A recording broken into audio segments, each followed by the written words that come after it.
So you're here. This is the bad stuff. This is a one-woman show where one woman is going to parse through all of her bad writing and present it live to you. And by her, I mean me. It's me. I'm the one woman. I'm Eileen Tull. And you're here on the internet to see a play. It's so exciting. We'd rather not be on the internet for that, but a couple things. Again, please donate to Deborah's Place. It's a really great organization. I volunteer there with my show Sappho Salon, and it is such an amazing, wonderful building with lots of great staff members that we are friends with and lots of residents that we've become close with. They, like everybody, are dealing with this and might have a few more challenges than the rest of us. So anything you can donate would be wonderful. You can also go onto their Amazon wish list and just, order supplies for them. Whatever you are able to do is much appreciated. So this is a new solo show, a pandemic solo show, which is a genre I feel like I've created. So I feel like I'm happy to trailblaze there. I should preface this, and I never do this, but I should preface that this is a scripted show. It's not real life, 100%. I just don't want anyone to get nervous, except for me, because I'm just living my life like I'm nervous 100% of the time now. The show is about 45 minutes long. There is no intermission. The exits are however you exit your own home, which is to say you never will exit your own home. We are all in this together, stuck here forever. This is a PG-13 presentation. This is bordering on an R rating. This is not for children. So if you were like, oh, I'll send my kids in front of the iPad with Miss Eileen for a little while, you should not do that. And if you're a child, walk away from this screen and go look at another screen. Just pick any screen in your home. As for the remaining adults, you're here. And let's pretend that this is we're in a theater. Like, let's think back to what it was like to be in rooms with other people. You would come in and you would see a bare stage, probably like a black box cabaret space or a makeshift stage in the back of a bookstore, because you know how I do. You're sitting in your seat and you have a program in your hand, and it's full of dramaturgical information that you got there early to make sure you would read the dramaturgical information. And the lobby lights flash and everybody starts getting into their seat. And then the house lights and the stage lights all start to dim until blackout. Hi. How's your pandemic? Mine's, you know what? Mine's fine. Mine's fine. It's good. I'm really lucky in a lot of ways. I'm safe. I'm in a safe place. I'm not sick. No one I love is sick. And so, it's fine. It's going great. A lot of days are not great though. Some days are like okay. And then other days they're just bad. But we're not really here to talk about that. We're here to have some fun. We're not going to think about the outside world. We're just going to have a good time, right? So we're going to be joyful. We're going to be happy. We're going to be not sad. So, no sadness, no sadness, no sadness. It's a little chant I do. You can do it at home. One of the things about living in this world, and just sort of as the corporations say, like these trying times that we are all coming together for, is that we all have extra time, right? We all have so much extra time to spend doing whatever we want. And I've been spending this gift of time. Mostly I've been sleeping in till about noon because I've stayed up till 4 a.m. the night before. I've been eating 5 sandwiches a day, at least. I've been sobbing alone. I've tried Weeping Alone. Highly recommend it. And I've been doing a lot of this, and this is key for our intents and purposes. I've been going through my old creative portfolio. And when I say creative portfolio, I mean like 10 million Gmail drafts that were, addressed to myself that I never sent, or scribbled on diner napkins full of these, really genius, wonderful ideas for 2015 Eileen, or like, Eileen in the past thought this idea was worth getting out of bed for in the middle of the night, and it doesn't make any sense to anyone. Truthfully, I have not been spending this time making any art because it is so overwhelming. I feel like, what is the point of making anything? What's the point of creating? What's the point of like writing anything? Because who knows what the state of life performance is going to be in 2 weeks or in 6 months, and who knows what the state of life people is going to be in, any amount of time. So, so I've been going back through some of the greatest hits or some of the worst hits, trying to find some things that might be, just like a little bit funny for us. A little bit about me is I have lived a couple of different lives. I was born in Cincinnati, Ohio. I went to college in Chicago for theater, and I ran away from all of my problems at one point to go off to California. Then my life fell totally apart, and I went back to Cincinnati, and then I moved back to Chicago in 2014. So if it was a map, it would just look like a person bouncing back and forth to like the same 3 places. I live in Chicago usually when I'm not quarantining in my parents' guest room, which is where I am right now. Hashtag very blessed, very Midwest. But when I'm in Chicago, I do a lot of different things. I do storytelling and stand-up comedy and acting and theater and playwriting and performance art and a lot of different sort of things that I don't do right now because I don't have like any emotional energy to give to that. And, no one needs to see another like 10-minute play about 2 people stuck in an elevator right now because we all are just like really, really stuck. But the bad stuff is what we're going to see tonight, and it begs the question, what is bad art?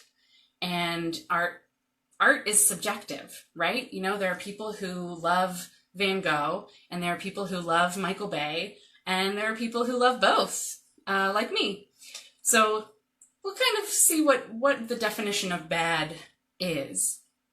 I will say all of the pieces you will see / hear tonight were written in 2015, and this was a few months after I moved back to Chicago, and I was all like super hyped up on creative energy, and I was 27, which seems like so much younger on this side of 30 than it ever did before. I was so like optimistic about life, and I was so like confident in myself, and so I don't know. I mean, like 2015 Eileen was like such an insane person. She was so gonna, do big things and be somebody, and she was gonna make art that was gonna change the world, and she thought she was real hot shit. So I pulled some of the most promisingly bad pieces from the files, and some of them I didn't read all the way because I, saw the title or remembered kind of what they were. So there'll be some surprises for all of us here. It's mostly poetry, some shorter pieces, because, for the sake of time, there are so many shitty things that I wrote, that I've kept, that I filed away. There are so many, and I know we could be here all quarantine. There's like stories and letters and love letters and solo show drafts and lots of like really unremarkable love poems about totally mediocre men who never loved me back.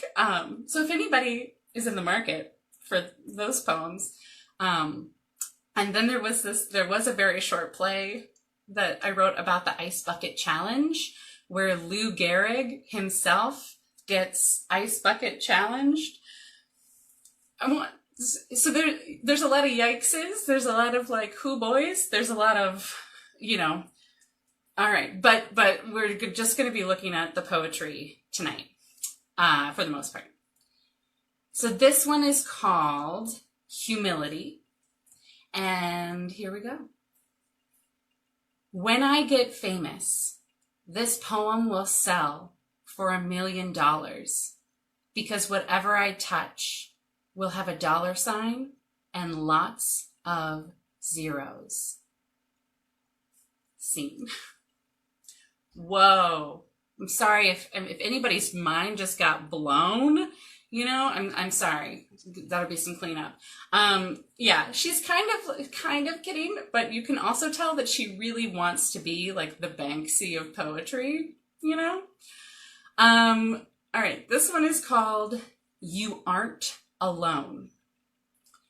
When someone muses I'm going to read this in all of its grammar and spelling mistakes, all the glory.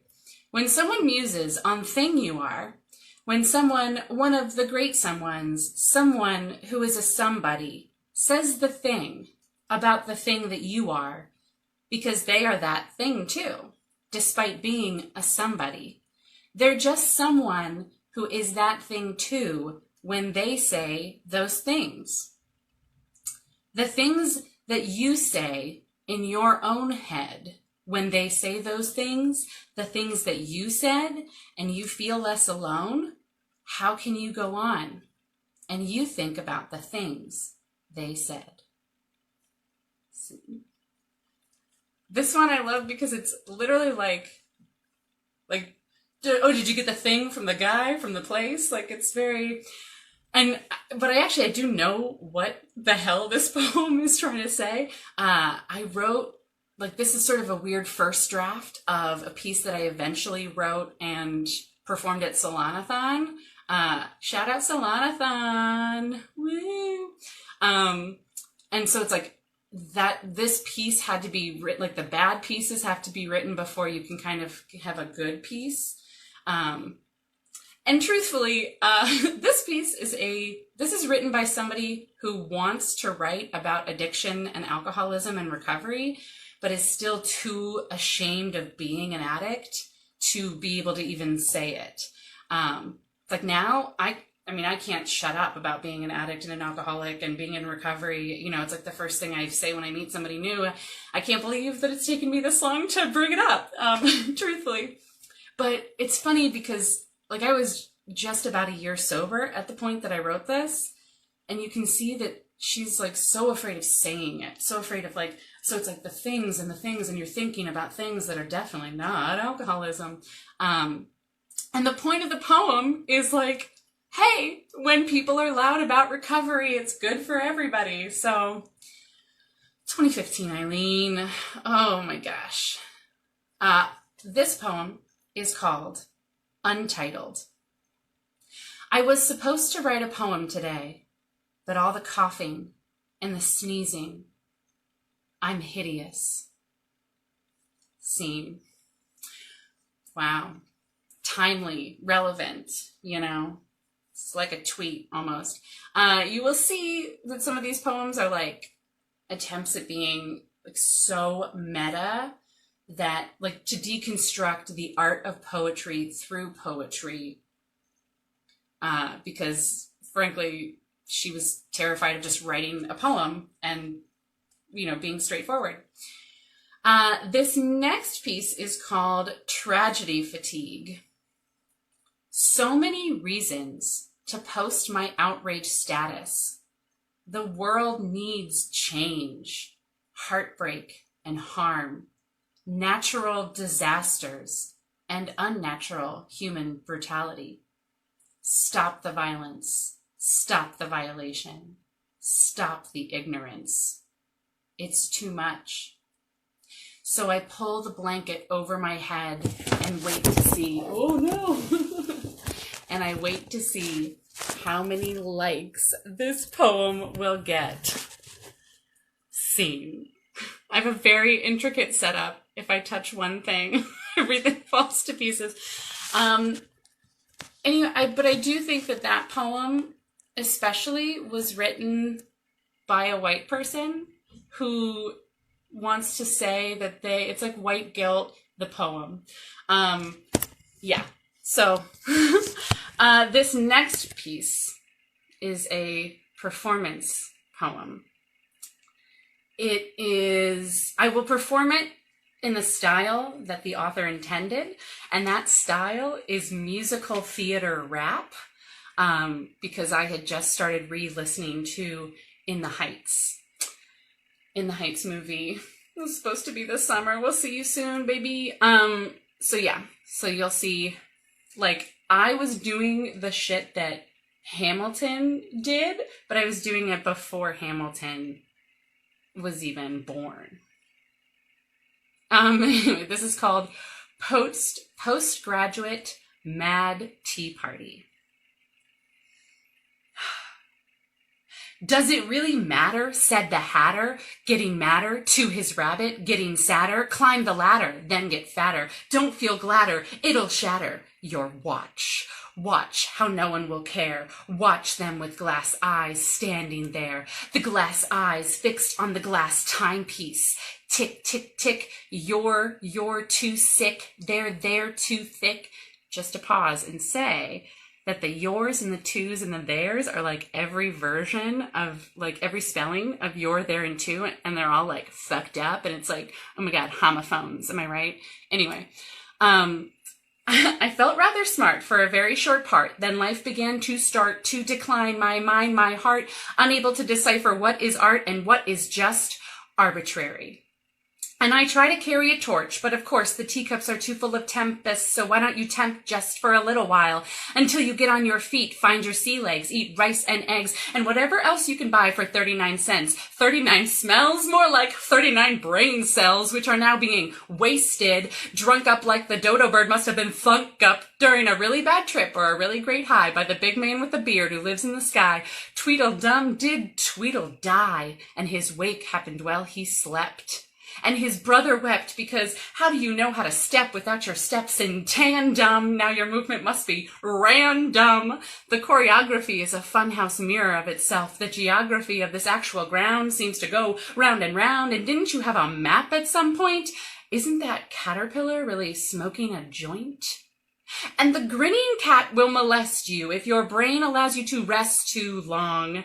You'll sing a song about missing home. The flowers will push you further down on your own. The path gets swept up if you haven't kept up. We're all mad here. Eat me, said the cake, and said I to the guy in the bar who would try to get my number, when obviously the number is on the card, the one painting white roses. Because that's what he majored in at a prestigious university he got into due to the prodigious diversity implemented by the newest dean, who just happened to crave oysters and spent time with a carpenter.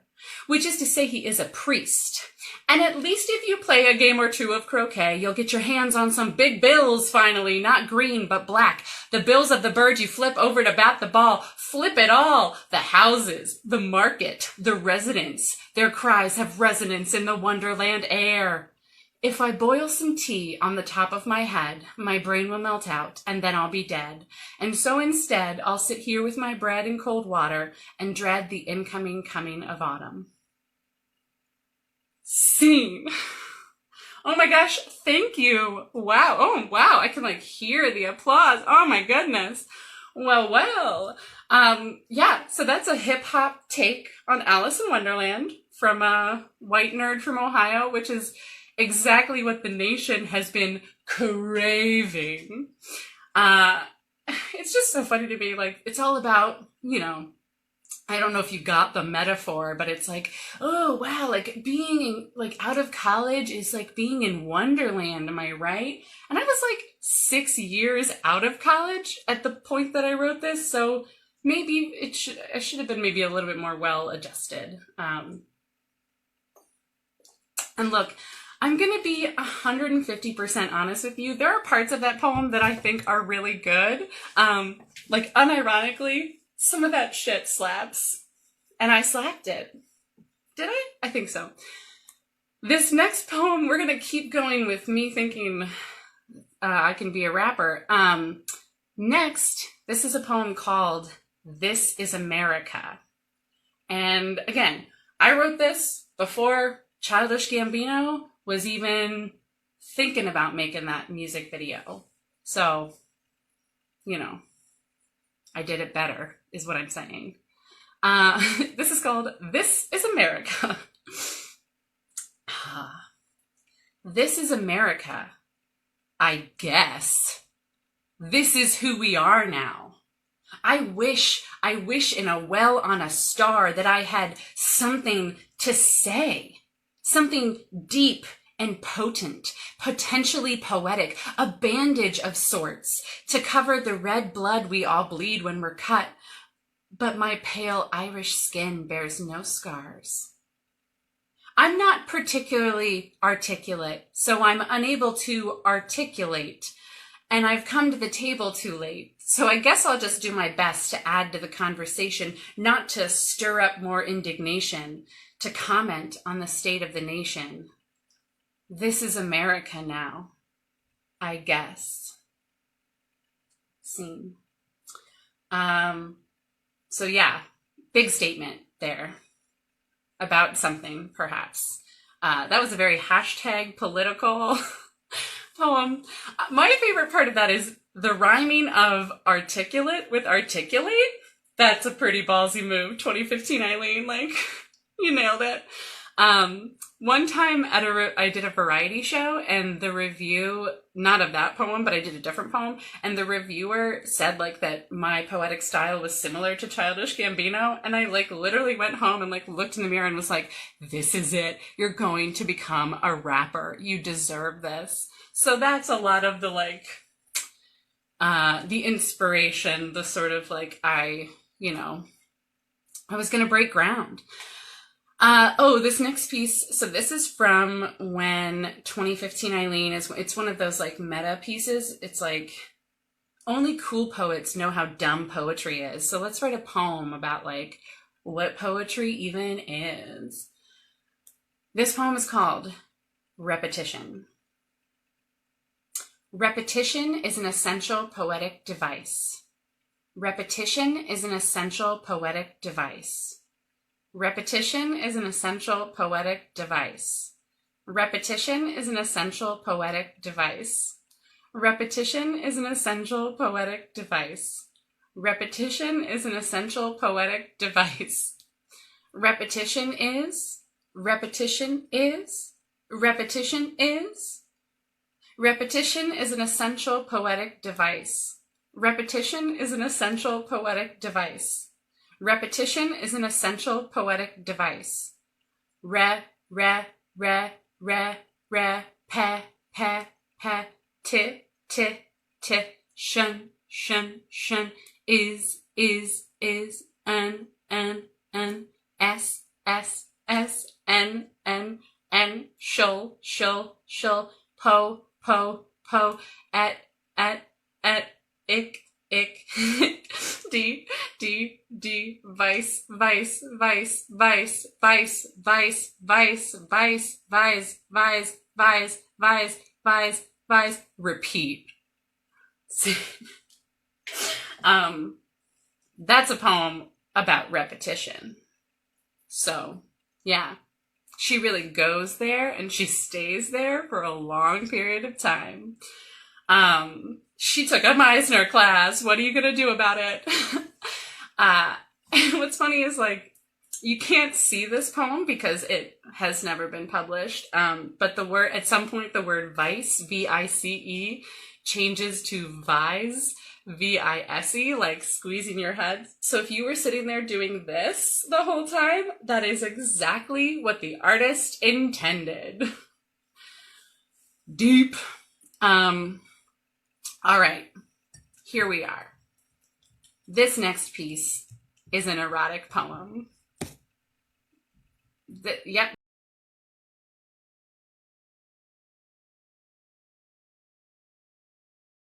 Anyway, we're gonna keep going, and because no sadness, no sadness, no sadness, right? We're gonna keep just chanting that all day. This next piece is called Canned Peas. Oh, this is a story, by the way. This is our only non-poem, so we're excited here. I'm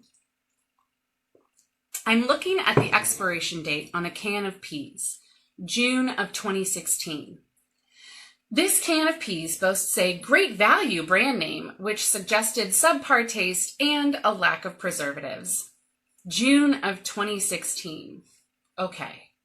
I placed the can above my sink into the cabinet with his brothers, the other great value canned vegetables I had just purchased. I had only bought 4 cans, peas, carrots, and 2 vegetable medley, but they took up most of the cabinet space in my claustrophobic kitchen. June of 2016. I stand there looking at the cans. June of 2016. I struggle to quiet my knee-jerk reaction, which is I have no idea where I'm going to be in June of 2016. It's a whole year away. I could be anywhere. I survey the other contents of the cabinet. A few cans of soup and tuna, a small bag of rice. Their expiration dates are all approaching. I remember transporting these items from my parents' house into the back room I briefly rented from a friend, back to my parents' house after that situation imploded, and then up to Chicago when I started subletting this little studio. Would these peas suffer the same fate? Treated like army brats, dragged from town to town, from apartment to apartment. If I move back to San Francisco, should I bring the peas? If I end up moving to New York to be a star, will the peas come with? If I say, screw it all and move to Paris for a year, do the peas stay behind? I had moved back to Chicago a few months ago after wrestling with a few next step possibilities. I had made the decision. I had found an apartment. I had announced it in a Facebook status. There was no turning back. This felt right. They were much righter than when I had decided to leave Chicago 3 years earlier. That was February, and I had just visited San Francisco for the first time. If you are ever considering leaving Chicago, go visit a lovely warm city in February, and that should do the trick. That's true. As I had packed up my lovely studio apartment on the border of Lakeview and Lincoln Park, I had felt an immense sadness. I felt like the train had veered off onto another path, a downhill track, and I was too scared to pull the emergency brake. This will be better, I thought. Different is better. And it was different. But a different place with the same problems stops feeling so different after a while. My restlessness took me back to my roots in Ohio, where I tried to work out some of the thorns in my side. Alcoholism. But I was still hungry for change. A logical conclusion is to eat the peas, Eileen. Use them properly. Let them fulfill their nutritional destiny. But a stocked kitchen said home to me. In these homes I half create until I get too antsy and have to move on to the next place. I keep half building a life somewhere, lugging canned goods from place to place, avoiding a commitment. Let's see. And she couldn't even quite commit to finishing that piece because it just sort of ends there with sort of an incomplete metaphor. You know, she's working so hard to make those damn peas like really mean something. And I'm pretty sure she ended up just throwing them away in 2017 at some point. And I didn't do anything different or move anywhere special or change my life in any meaningful way since then. Like, I mean, I visited New York and I visited Paris, sure, but I have really kind of stayed exactly the same since 2016. Like same job, same city, same everything. And in fact, like now it feels like I'm backtracking because I'm quarantining here with my family. So it actually sort of feels like I've gone back in time, like to moving to California and then moving back in with my parents, and, you know, like big breakup, get my life together, get sober. And like, that was a time of such possibility. And so it sort of feels like, because I'm here, as if like the last 6 years never happened. Like I somehow dreamed it all up, and like it's that episode of Dallas, and I woke up here where I live in my parents' house. And it's all, I guess it's all because of those fucking peas.